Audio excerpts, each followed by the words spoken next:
Ukraine on Thursday pressed on with a gruelling campaign to regain ground near the shattered Russian-held city of Bakhmut and inflicted heavy casualties on Russian forces on the southern front, senior military officials said.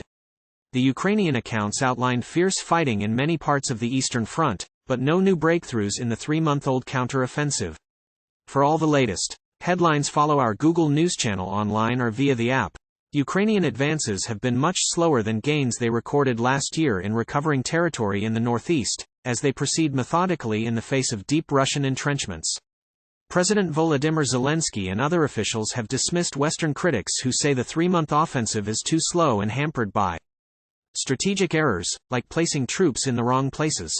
Russia's defense ministry said its forces had repelled 8 attacks in the east in hotly contested areas south of Bakhmut. Ukraine's deputy defense minister, Hanna Maliar, said Kyiv's forces were making gains around 3 villages south of Bakhmut, including Andriivka. Progress has been made there, she said on the Telegram messaging app. Maliar initially reported that Andriivka had been brought under Ukrainian control, but later said that was inaccurate as fighting was still raging around the village.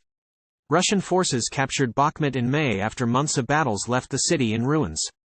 Ukrainian forces have since been chipping away at Russian positions, notably south of Bakhmut. Maliar made no mention of the towns of Avdiivka and Mariinka, further south in Donetsk region, a day after she said both were being subjected to heavy Russian attacks. On the southern front, where Ukrainian forces have focused on capturing clusters of villages in a drive towards the Sea of Azov, Maliar said Russian troops had sustained significant losses in attacks on key towns. The Russian casualties, Maliar said, had significantly reduced their ability to defend themselves.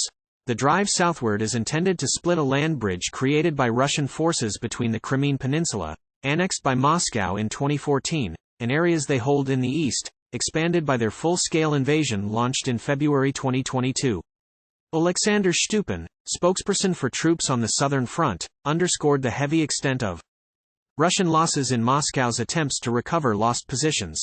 The enemy, as a result of attempts to recapture at least some of the lost positions in the Tavria, south, direction in the last 2 days, has lost 15 tanks and 12 armored vehicles, he said on national television. He put Russian personnel losses at 665 over the 2 days. Reuters could not verify any of the battlefield reports. Read more.